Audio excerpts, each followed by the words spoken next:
Fitzgerald of Ohlins suspension. Now, as we were talking beforehand off camera, give us a little insight as to how you fit into the puzzle at Ohlins and then here in the paddock.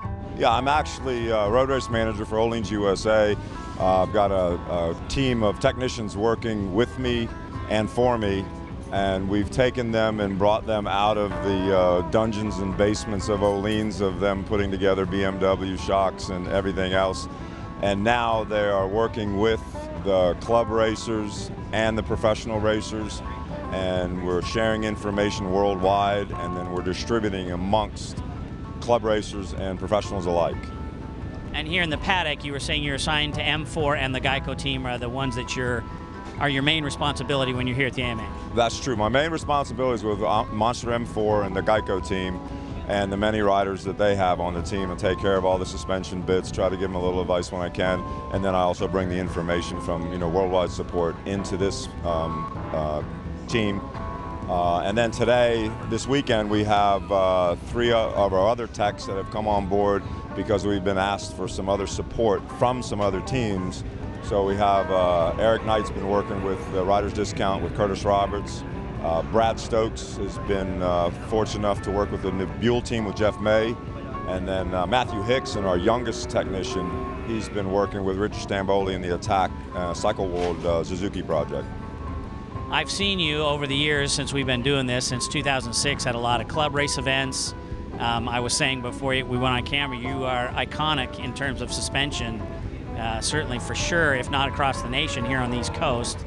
And you said you were starting to pull back so you can help train some of these techs. Well, I think that's what I have to do. Is I've been in this for a really long time. I think we're probably going on close to 15, 16 years. I've learned a lot. Some people have taught me a lot. Others I've just learned through being on the scene and working with very talented riders and very talented teams, and I've been the benefactor of that. So now it's my turn to turn over my information to the younger guys, to let them participate in it, let them be the guy in the spotlight, let them take over and take care of the riders and the teams and form a relationship for the future.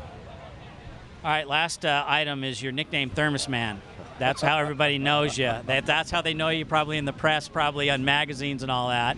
And I've heard a number of riders said, "I love you, Thermos Man, I love you, man." How'd you get the name? I love to hear that when they say that. The incident just happened on the way to Daytona. One early morning, I was going to meet some friends out of Philadelphia. I lived in Virginia at the time. Going to meet with them to head to Daytona. They were coming from Philly. I lived in Virginia. Meet at a rest stop. Party on the way down.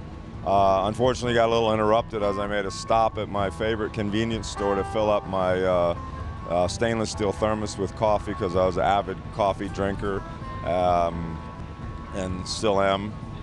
And then, so anyway, I went in there, did my little thing, filled up my thermos, made myself a cup of coffee, and as I got to the counter, there was someone there with had other intentions than simply me purchasing a cup of coffee, and he presented a threat, and so it was either run or fight, and I chose the latter, and knocked him out with my thermos, and then we got to my house. I had a house down in Deltona, Florida, where we were all crashing. And when we got down there, a friend of mine, as I stood up to go to the refrigerator to go get us a couple of beers, or get myself a beer, he said, "Hey, Thermos Man, get me a beer while you're at it." And it just kind of stuck from there. Great story.